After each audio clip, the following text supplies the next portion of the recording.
Alright YouTube, I'm back again today.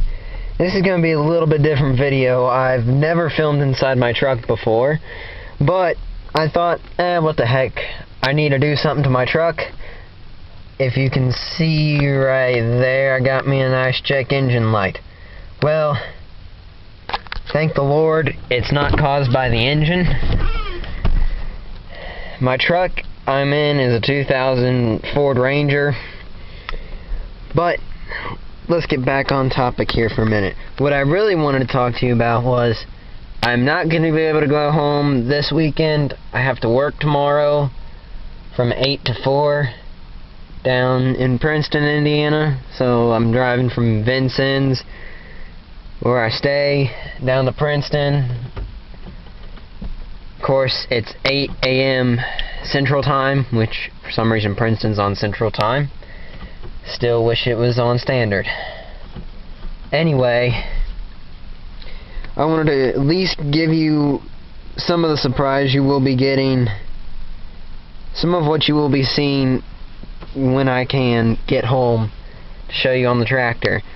So, without further ado, here it is on my phone. And there's the H. She's done. And I'm sure some people are thinking I'm weird talking to myself sitting in my vehicle that's not running. But anyway, that's what she sounds like. Without a muffler, of course. With the muffler, it still sounds pretty similar to what it sounds like right now. The reason it sounds that way is because it's got high dome pistons in it, which I for some reason think it's weird that it sounds that way, whereas our M, it has high domes on it, but it sounds smooth. It must be something to do with the size of the engine. I couldn't tell you for sure. But anyway, the fuel cap, this happened over spring break. Apparently something was wrong with my fuel cap, and it could be something wrong with the actual sensor. So I did like anybody else who doesn't have a code checker or a code clearing device, I took it to AutoZone to have them check it, because, you know, it doesn't cost anything if they check it.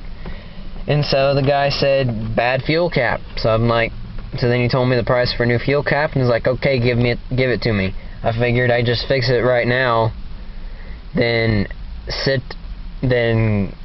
just have it annoy me. Well, it's been a couple weeks since spring break and it still hasn't gone away, so I'm thinking it's a sensor problem. I don't know. Could be something wrong with the fuel cap again. But what my cousin told me to do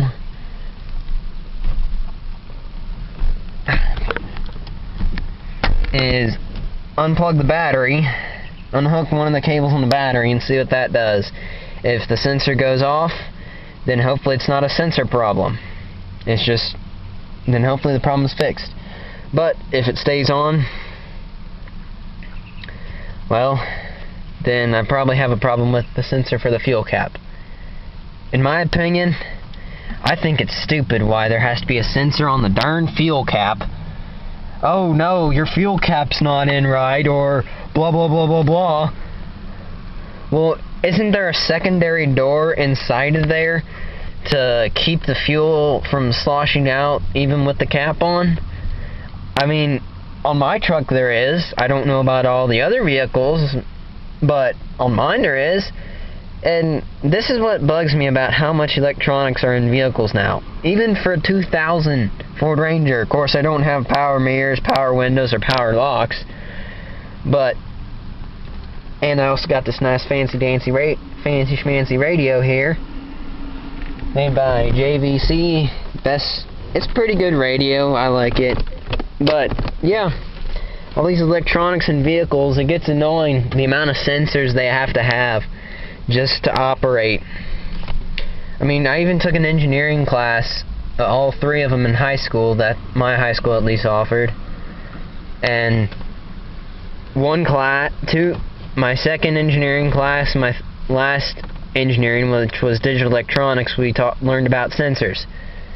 And I got to build circuit boards and such in DE, also known as digital electronics.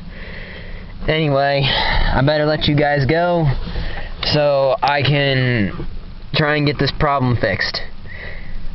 I'd love to show it to you, but if it shows back up again, maybe I'll show it to you next time. I just need to do it quickly since it's starting to get a little dark out, and not sure what the weather's going to do today. Thought it was going to rain early today, but it didn't. So, oh well. Part of life, I guess. We'll never understand the weather. Anyway, thanks for watching my videos. Thanks for subscribing to my channel. And to all you who don't watch DLH, go check him out and give him, at least watch his videos, and if you can, subscribe to him. He makes some pretty decent videos. He's more of a wannabe farmer than I am. I'm just I'm small. My farm's smaller than his. I'm only running 56 acres, and I bet he's probably got at least 200 something. So I'm really a wannabe farmer. So anyway, thanks for watching. Please comment, rate, and subscribe. See you next time.